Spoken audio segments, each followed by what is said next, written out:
किसी न किसी रूप में महिला दिवस या इवन वीक, कहीं कहीं पूरा महीना भी मनाया जाता है, पर उद्देश्य सबका एक ही है।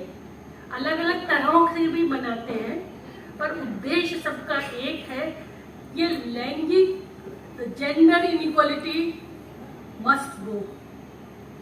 और इसी के उसमें इस वर्ष का जो थीम है वो मुझे बहुत अच्छी लगी।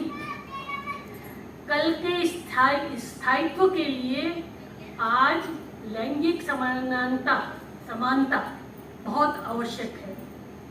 और जैसा अध्यक्ष महोदया ने बताया कि आत्म मंथन की बहुत ज़रूरत है। आज हमने सशक्तिकरण को क्या किया है, क्या लिया है? महिला हवाई जहाज उड़ाती है, एडमिनिस्ट्रेटिव पदों पर है और मैनेजरियल स्टेटस है उनका।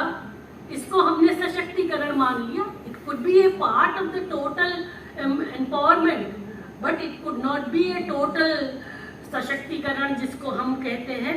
इसका मतलब हमने मान लिया कि जो ये सब कुछ कर सकता है, यानी पुरुष वो सशक्त है, हम अशक्त हैं, और अगर हम वो सब कुछ कर लें तो हमारा सशक्तिकरण हो जाएगा। मेरे ख्याल से ये हमको यहाँ से निकालना पड़ेगा। सशक्तिकरण, हम तो सशक्त हैं ही, ये तो मानना ही पड़ेगा,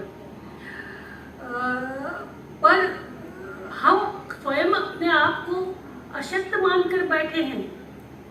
कितनी अच्छी अच्छी प्रस्तुतियां आपने दी हैं। हम सब अंदर से जानते हैं कि हम पर क्या क्या मतलब उत्पीड़न, नारी उत्पीड़न हर वर्ग में, चाहे वो अमीर है चाहे गरीब है, चाहे एजुकेटेड है या अनएजुकेटेड है, ट्राइबल, रूरल, हर देश के, हर पूरे विश्व के हर कोने में किसी न किसी रूप में नारी उत्पीड़न अवश्य होता है। और इसका सबसे ज़्यादा अनुभव किसको होता है? गायनेकोलॉजिस्ट को। अपनी प्रॉब्लम लेके जब जाती है, फिजिकल प्रॉब्लम लेके जाती है, धीरे धीरे जब उनसे आगे बात निकलती है तो उत्पीड़न के कारण physical, mental, emotional, her health, if not all, at least 90% women इस उत्पीड़न का शिकार है। सशक्त नहीं बनेंगे। हमारे जो नारी उत्पीड़न है हर तरह से, वो बहुत ही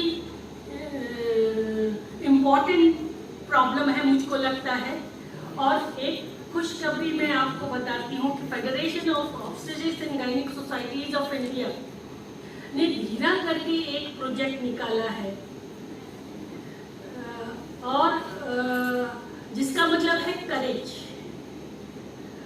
Everyone should be able to say no violence against women, for violence against women. Everyone, each and everyone of us, boys, girls. आजकल कितना बहुत दुखी होता है मन जब आप अखबार खोलते हैं सुबह की वक्त, एक में एक खबर जरूर होती है कि उस कन्या के साथ ऐसा हुआ, उस छोटी सी बच्ची के साथ ऐसा हुआ।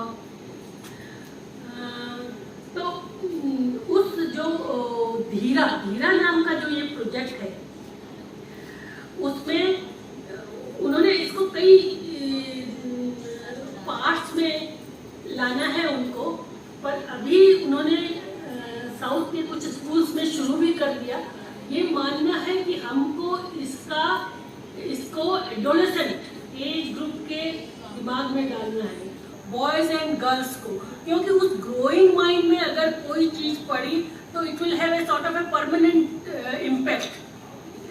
तो उसके कुछ कोर्सेस हैं रतलाम में अब हम शुरू कर रहे हैं, और आप लोग इसको बहुत अच्छी तरह से, मुझे लगता है कि स्कूल्स में अपने रेलवे स्कूल्स में ही सही इस तरह के प्रोजेक्ट शुरू करें जिससे कि उस एज ग्रुप में बॉयज़ एंड गर्ल्स दोनों को, महिला क्यों सफ़र करती है, उसको दबाया जाता है और उसको शुरू से ही दबने की, वो कह भी नहीं सकती अपनी प्रॉब्लम। बहुत अच्छी तरह से आज कई स्वयं की बनाई हुई पद्यों में इसका मुझे बहुत अच्छा लगा, बहुत ज़्यादा अच्छा लगा। हम समझते हैं पर कुछ तो करना होगा। हम जबरदस्त किसी को दोष देंगे या ऐसा नहीं हुआ, या फिर हम अपना पुराना इतिहास गाते रहें कि ऐसा था, नारी झांसी की रानी और यत्र नारी पूजन थे तत्र दैवता, इस तरह की बातों से कुछ नहीं होगा।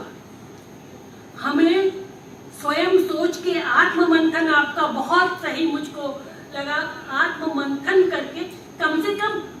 अच्छा, एक और बात, जो नारी उत्पीड़न है वो उसमें नारी का किसी न किसी रूप में, किसी और नारी का किसी न किसी रूप में भागीदारी होती है, सास के रूप में, ननद के रूप में, जो भी कहे।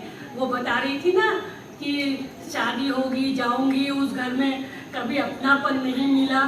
तो हम कम से कम यहाँ से तो शुरू कर सकते हैं, हम स्वयं इसमें करें और